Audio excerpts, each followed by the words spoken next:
Hey everyone, my name is D'Angelo, aka Darth Mexican from thegeeklife.com. It should appear right around here, if you can see it. And I actually had the opportunity to go to see Suicide Squad for the advanced screening on Monday, which right now it is Thursday, and the general public is actually getting to see it right now. Currently, the reviews aren't the best for Suicide Squad, but personally I actually enjoyed it. Unfortunately, the reasons why I enjoyed it are not being discussed, and that's one of the reasons I'm making this video.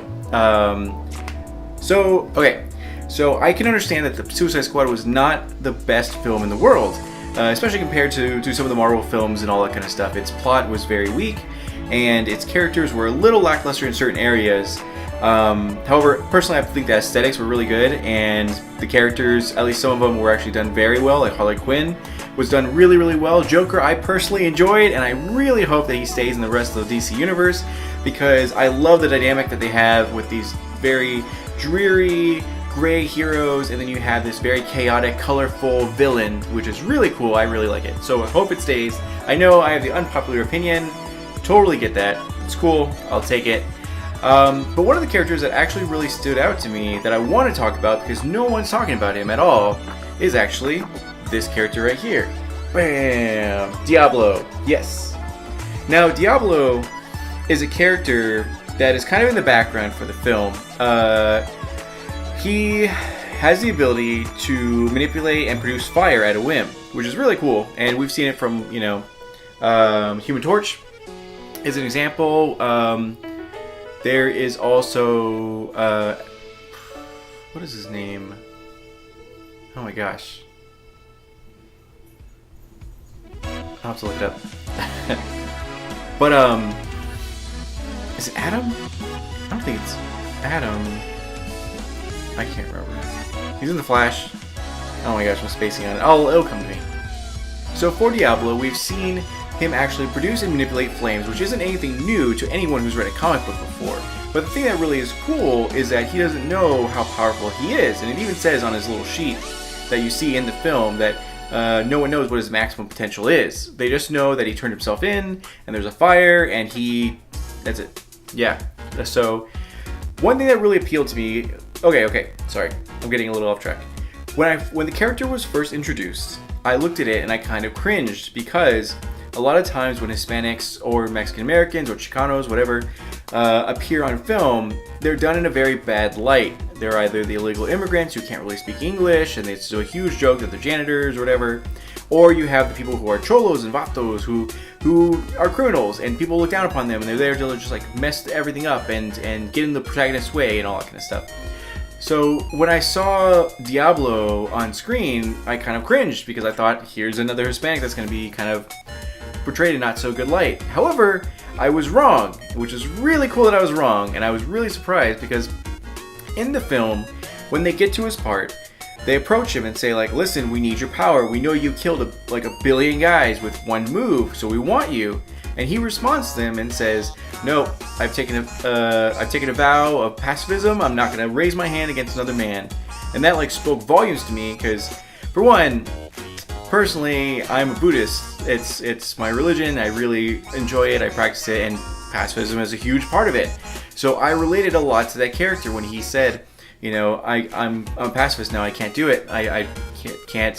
I'll have to find other ways to solve my problems than violence. Which was really cool, because you never really see that, especially in the film about villains going to save the day, that you kind of expect them to just murder and kill without any problem, which a lot of characters did, which is really cool. I enjoyed it. But for Diablo, it was really cool that they had that aspect of him that where he didn't want to actually injure people anymore, because he's acknowledged what he's done, and he knows it's wrong, and he's had time to meditate and think on it, and doesn't want to do it anymore. So that's good.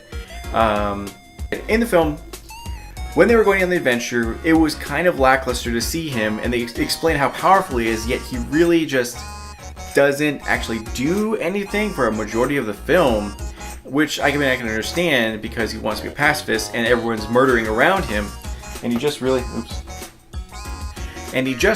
can't like do anything, because he's taken a vow of pacifism.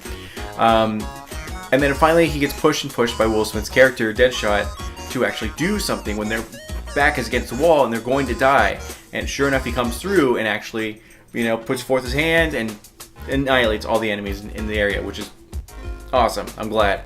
And then you go to see his story of how he got to where he got. And it was simply that he was born with this power. He didn't know what it was. It kind of feeds off of his anger and everything. And when he had his family, which was his loving wife and his 2 kids who kept him in line, he got angry one day and unfortunately killed his wife and then killed his kids. Spoiler alert for anyone out there watching and hasn't seen the movie, which huge spoilers. So I apologize. I'll make sure to put warnings beforehand.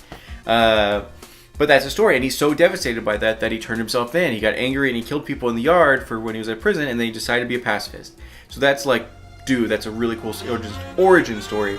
Because I simply thought it was going to be, oh, I'm a cholo who owns my neighborhood. Now, now I'm in prison, and now let me go fight for my freedom. But it was more, there was layers to his onion of his character. There were definitely layers. So that was really cool. And then even at the end of the film, when they are facing the big baddie, I forgot, Enchantress's brother, I'm sorry, I forgot the name, who is a god who they cannot beat. They try to attack him and it doesn't work. Diablo is the one that actually turns into his ultimate form, which is a super badass, like, Aztec, skeleton, flame warrior, and he takes on the god one-on-one, and that's really cool. I think one of the reasons Diablo appeals to me so much is the fact that he's Hispanic and Latino and everything, because unfortunately when growing up, and I know that might seem like a bit racist, like, oh, you only like him because of his skin color or where he's from, but just hear me out here. When I was younger, I was very influenced by the world around me. I played a lot of video games, I watched a lot of anime, I read a lot of comic books, and so on and so forth. However, every time I would look at what the hero was, they were usually Caucasian. They were never Hispanic, they were never Mexican American. If they were Hispanic or Mexican American, they were a very lame character. They were either comic relief, or they were just like some guy in the corner, doing whatever, or of course the criminal and the villain. And it sucked because when I was growing up, I honestly thought that if I'm going to grow up, I can never be a superhero because I'm not white. And that's not cool. Like, no one should ever think that. Like, you should be able to grow up, look at your skin color, and it should have no bearing on what you think you should grow up and be and what your heroes are and all that. But unfortunately, it was really bad because, I mean, you look at Batman and Superman and Captain America, and they're just all Caucasian. They're all the same color, and of course you have your heroes like Falcon, and you have Cyborg, and these other like kind of like token black characters, African American characters. But you can see that's not really represented well, and even there's some Asian American characters, like Katana and everything. But there never really is a Hispanic or Latino in there. So even looking at the Marvel films and DC films of today's age, you can see that they're very saturated in the same colors of Caucasian Americans. Like, you look at the first Avengers movie and just look at the promo art for there. All their skin tones are the same color. And it's disheartening. And you see the token black character, which you have Samuel L. Jackson, which everyone wanted to riot because they made him black. In the comics they had him black as well, but they wanted the white Nick Fury, and I think that would have killed it because that would have been a full cast of white characters who were the main heroes. So if you want the day saved, who's you're going to turn to? You're not going to turn to any other race, but I don't know. It's very weird. It's a topic that's harsh to talk about, but I feel like needs to be talked about because the youth and the younger generation and the little geeks of the world are growing up and they're seeing the media that's being put in front of them. And if we don't change what is actually being in front of them, they're going to continue to think that they're not really going to amount to anything because they're not represented, or their race or their culture is not there. Granted, it is 2016 and we are making progress. Like Miss Marvel being a Middle Eastern girl is wonderful. I really do enjoy that. And Power Ring from DC Comics.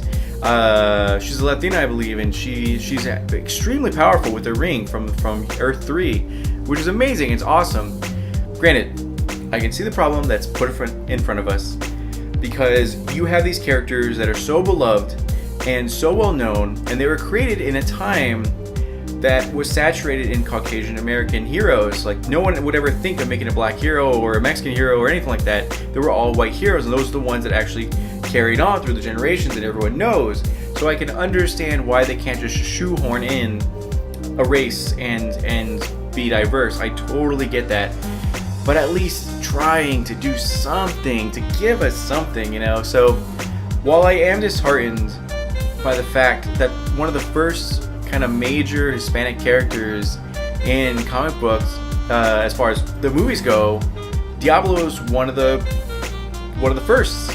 And it's sad that one of the first has to be a villain, has to be a criminal, because of course that just means that all Hispanics are criminals and or comic reliefs. They're never the ones that's going to save the world or save the day. They're just there in the corner, you know. So to wrap everything up, I really like Suicide Squad. The reason I like Suicide Squad was different from everyone else's. I thought Diablo's character was refreshing and new and something we really need in this day and age as far as filmmaking go, because we need more diversity and more ethnicity in the films that we're watching, because it's not just us that are watching, it's our children, and they really need to be influenced by these characters to say, you know what, you don't have to be a criminal to be, major. You don't have to be a villain to get your name recognized. You can be a hero to do this kind of stuff. You can be just as prominent as Harley Quinn, the Joker, all that kind of stuff, because at the end of the day, Diablo really proved himself that he was one of the strongest characters there. Even though he took a vow of pacifism, if he didn't, he would have wrecked everything in his sight, which was really cool, and that was really good to think about. It's sad that he died, because I would have really liked to see more from him, because that was a really cool concept and a really cool character. And the fact that he was a cholo, because cholos are awesome, they're cool. You look at them and you can tell that they don't give a crap about anything, and that's kind of a lifestyle that's attractive to think about, especially if you put him in an anti-hero role. I don't know, he has some of the culture, that I really love, and certain things he said and a certain way he responded, and when the big baddie was here, like when a god was presented in front of him, he responded in a very, I'm not going to repeat the stuff that he said because it's kind of bad stuff, but still, it was really cool to hear that, because of course, like with the other heroes, it would have just been like, oh, you're going down, I'm going to take you down, whatever cheesy line, but he responded in Spanish, and it was really cool. And he even said his last final line in Spanish, and it made the god be like, what? So I don't know, maybe it's just because I'm Hispanic, or maybe it's just because I'm looking for something to fill this void that I have with these comic book films, and that was the thing that satisfied it, and I really did enjoy it, and I'm really glad that DC Comics put Diablo in this film and put him in such a positive light, because they could have just made him a typical cholo, and they could have just made him be a killer, and that's it, and I'm glad that they had a different aspect to it. And yeah, so I think I got everything I wanted to say off my chest. I know it was a lot of rambling, and I hope some things made sense and you can see where I'm coming from. I hope you enjoyed this video. If you did, leave a comment below. If you didn't, leave a comment below. Give it likes, give it thumbs down, whatever you want to do. Feel free to subscribe if you thought it was enjoyable. And thank you again. Once again, I am Darth Mexican, aka D'Angelo from The Geek Life. And this was just my thoughts on Diablo and DC Comics. So thank you again, and I hope you guys have a great day. See you later.